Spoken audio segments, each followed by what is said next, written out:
Hey folks, how you doing? Dave McRae here. Okay, what would I do? What would Dave McRae do if I was hired to direct the new Halloween movie coming out next year on October the 19th, 2018? What would I do? If Jason Blum came to me, if Blumhouse Productions came to me, if I was sitting in the offices of Blumhouse Productions and they asked me, Dave, what do you think we should do? We've just obtained the rights to the Halloween franchise. We love your passion. We love your dedication. We love your Halloween knowledge. We love your Halloween fan film. You know, we love you as a filmmaker. We love you as a director. We love you as a writer. That'd be fantastic. We want you to come on board. We're thinking of redoing or, just relaunching or, trying to get a new Halloween movie made. What do you think we should do? I would say, well, Jason, that's a loaded question. But what I think you should do is this. You basically have two options, and that's it, in my mind. And those two options are, number one, it is a direct sequel to Halloween 2 set in present day. And if he then said, well, yeah, okay, fine, but how are we going to explain, him being shot in the eyes and blown up at the end of the movie and yada, yada, yada, yada, yada? And I'd say, I don't know. I have no fucking idea.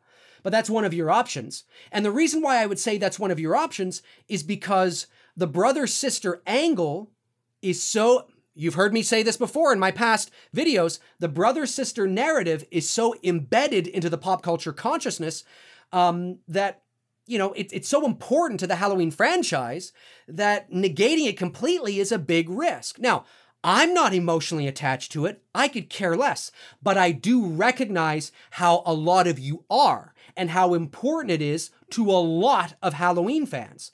And negating it and saying that never happened, that doesn't exist, is a big risk. So my recommendation would be we do it as a direct sequel to Halloween 2 set in present day, and we figure it out. We don't willy-nilly it. We figure it out. We make sure it's concrete, it's authentic, it's genuine, right? We don't end up writing a story or, a narrative that you end up seeing and are like, oh, come on. Oh, really? Oh, come on. No. It's organic. It feels real. It feels authentic. I don't know what the fuck that is. I don't know how we bring him back to make it, feel that way. But that's an option. And if he was like, okay, well, and hey, he's the executive, producer. He's Jason Blum. He's head of Blumhouse Productions. His production company is helping finance the movie and is going to help distribute it. So he gets the final say. So if he's, if he turned to me and said, okay, that's the angle I want to do, I would say, okay, great. I'll have to go away now. And myself or with a, co-writer, we'll have to figure all that out.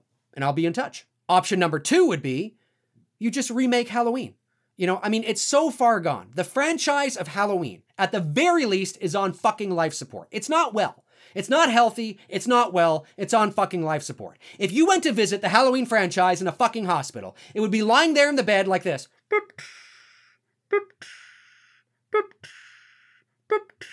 And you'd be at its bedside going, hi, can it hear us? It can't hear us? Oh, look at it. Oh.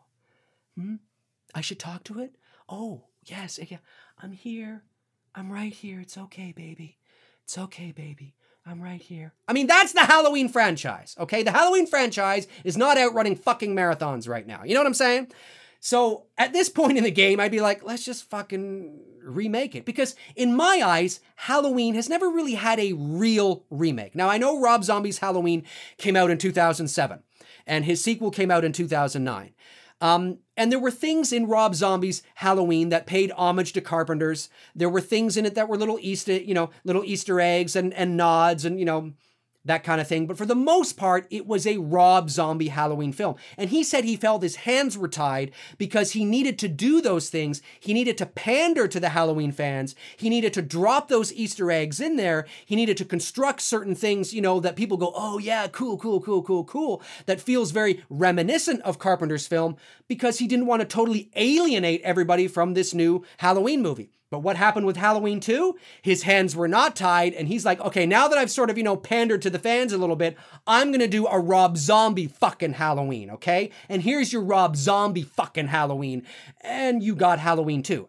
Rob Zombie's Halloween 2 is a complete 180 from Halloween 2 in 1981, which it should be, for the most part. But it's almost a complete 180 from even his own Halloween 2 years prior. It's so unorthodox, it's so out there, it's so like, what the fuck, that it's just like, I can't get on board with this. It's just very strange. But It's a Rob Zombie film. And if you like Rob Zombie, if you like his taste, if you like his movies, if you like The Devil's Rejects, if you like The House of a Thousand Corpses, if you like, what was that one that just came out this past year? 31, something like that. If you like his style and his taste, you're probably going to like his Halloween films. But they're not really remakes of Carpenter's Halloween, if you know what I mean.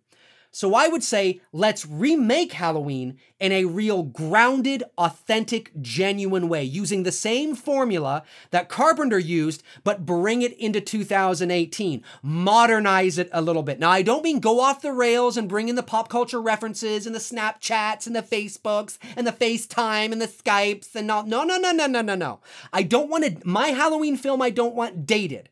Okay, I don't want, people talking to each other. Like, look, take Halloween Resurrection. Okay, there's a line in Halloween Resurrection where one of the girls says, you're lucky you didn't get voted off the island, or something like that. Because in 2002, Survivor was like the #1 fucking show on television. Well, in 20 years, people are going to be like, what the fuck does that mean?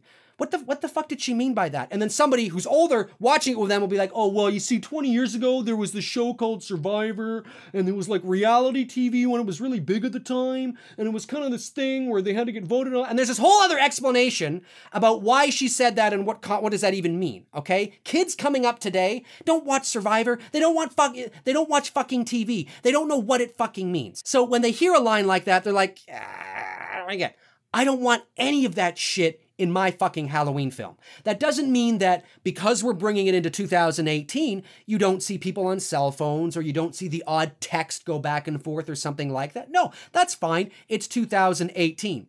But we don't rely on the pop culture references. We don't rely on the pop culture cliches. We don't rely on the pop culture lingo. This isn't the MTV version of, Halloween, right? Which is basically what A Nightmare on Elm Street 4 was, right? Of course, MTV is pretty much on its way out now too. Like I don't even know what's hot and fucking hip right now with the young kids. Basically, this is not the fucking FaceTime, Snapchat version of Halloween, if you catch my drift, okay? It can stand the test of time. All right. Some things will change, right? Technology's going to change, but you'll be able to watch my Halloween 20 years from now and still really enjoy it. So that would be my other option. And if Jason Blum then said, okay, out of those two options, which one are you leaning towards? I would say I'm leaning towards remaking it. Because at the end of the day, Jason, if you're going to negate every Halloween sequel, which for the most part, I totally agree with, by the way, except for Halloween 2, I quite enjoy that. But if you're going to negate everything, why don't you just take that extra step and remake the whole fucking film? Okay, I mean, you're one film away from just remaking it, and you're at such an advantage as well, especially what Blumhouse specializes in, right? We have such a wonderful opportunity to recreate, but still making it our own, making it fresh, making it exciting, making it new, bringing it into 2018, but still using the formula that John Carpenter had, right? Still using, the flavor of Carpenter's classic. Now, many of you out there might be thinking, well, yeah, but isn't that what they're doing? I mean, they are doing that. Isn't David Gordon Green and Danny McBride doing that? Well, yeah, they are. The only difference is it's a sequel to the original Halloween. So there's all these other things that surround that. Well, what does this mean, right? How is Michael 61 and still doing this? Where has he been for 40 years? What's Laurie doing? How is she, connected to this new film? Is she still, dealing with all these things, or is she not? Or, does she live in Haddonfield, or does she not? Was Michael always, is he, gone for 40 years and he's back, or was he always there but nobody? I mean, there's all these things that you have to think about when writing the script that I would be like, that's too stressful, man. That's stressing me the fuck out. I don't want to think about that. Let's just remake the film, because we have such a wonderful opportunity to set something new, tip our hat to John Carpenter, and have people leave the theater going, wow, that was a great psychological suspense thriller, because that's what it needs to be. Look, I understand that Halloween, for all intents and purposes, is a slasher movie. But in reality, it's not really. It's a psychological suspense thriller. That's what it is, okay? It falls into the slasher category because in 1978, that was where the bar was when it came to slasher films.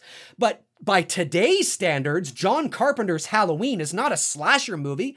It's a suspense, psychological mystery kind of thriller, right? I mean, yeah, Rob Zombie's films are slasher movies because every 5 seconds the word skull fuck you is in there with, you know, strippers and blood and gore and guts and all that kind of shit. Nudity.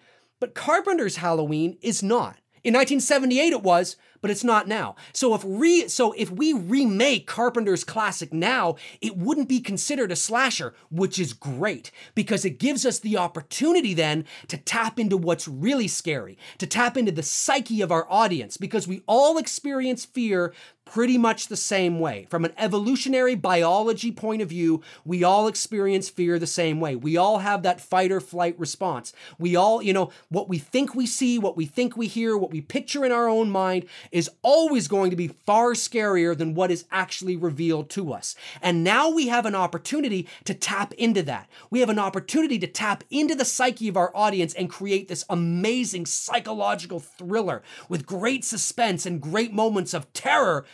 A modernized Halloween. And it's like, whoa, fuck yes.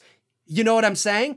Now, David Gordon Green and Danny McBride, I think, are trying to do that, but by making it a direct sequel to Halloween 1, you still have all this baggage that you have to pay attention to. You have all this baggage you have to justify. You have all these explanations that you got to have in your narrative. And I'm like, why deal with that when we have a wonderful opportunity to negate everything and give a real, true, authentic, genuine, mature tip of the hat to Carpenter's classic, something that not only we all can be proud of, but that Carpenter can be proud of as well.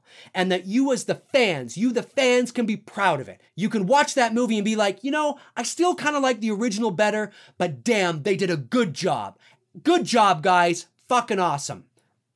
This is a wonderful opportunity, and maybe we'll still get that. Maybe we will still get that for it being a direct sequel to Halloween 1. Maybe we will. But the question is, where do you go after that?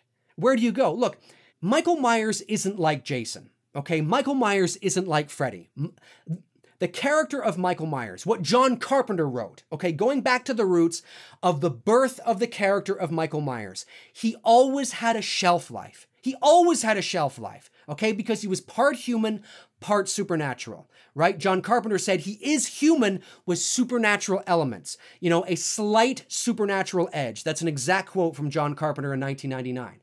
So he is human, but he's got this weird slight supernatural edge to him, which is why Carpenter killed him at the end of 2, because that's the human part of him burning to death, right? Whereas Jason was literally supernatural, right? He can go on and on and on and on and on and on and on because he's literally supernatural. Freddy Krueger, same thing. He's in your dreams. He's literally supernatural. So he can go on and on and on and on. Michael's different. Michael was constructed different from the very beginning. Michael wasn't a literal supernatural force through and through. He was part human. And he might even be a little more human than he is supernatural.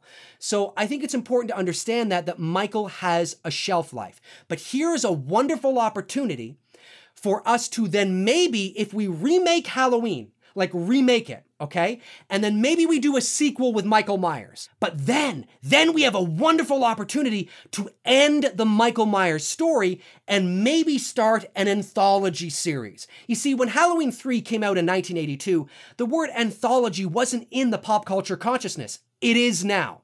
It is now. Anthology is in the pop culture consciousness. Movie fans, moviegoers, they know what that means. They know what it is. And if it's done right, they're okay with it. They like it. You have Star Wars, standalone films now. You have superhero standalone films now. You have all these movies that for all intents and purposes are beginning to act like anthology pieces to the bigger part of the universe.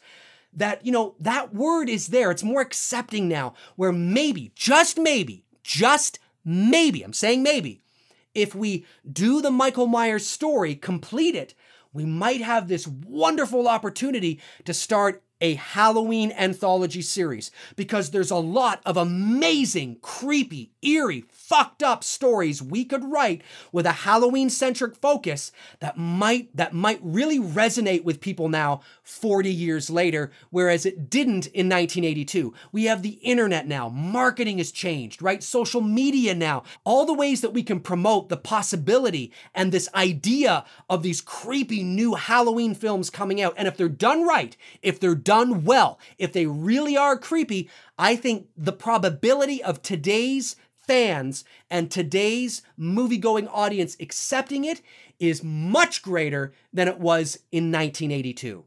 And that's what I would say to Jason Blum, because I do believe that even though we're all emotionally attached to Michael Myers, if you want to go back to the roots of what's really scary and what Michael Myers really is and what he's really supposed to be, unfortunately, you have to accept that he has a shelf life. That character has a shelf life. But what a wonderful opportunity to then maybe move into some fucked up, creepy anthology films. That would be cool. My name's Dave McRae. Comment below and let me know your thoughts. What did you think about what I had to say? Would you have done that? What would you have done if you were sitting in the offices of Jason Blum? If Jason Blum was having a meeting with you and he was like, Bob, Sarah, John, Rick, Jamie, Nicole, Tyler, I feel like Romper Room. I see Billy and Johnny and Carol and Susie. What would you have done? Comment below and let me know. I want to know. My name's Dave McRae. You can follow me on Facebook at facebook.com/manythingsdavemcrae. McRae is MCRAE. Facebook.com/manythingsdavemcrae. When I'm not doing a video, because I'm a busy dude, I tend to post there when I can. So yeah, feel free to follow me there and like the page if you want to. If not, well, I really don't give a fuck. I'm kidding, relax. So yeah, that's all I have to say about that. And comment below and let me know your thoughts. Talk to you guys soon. Cheers.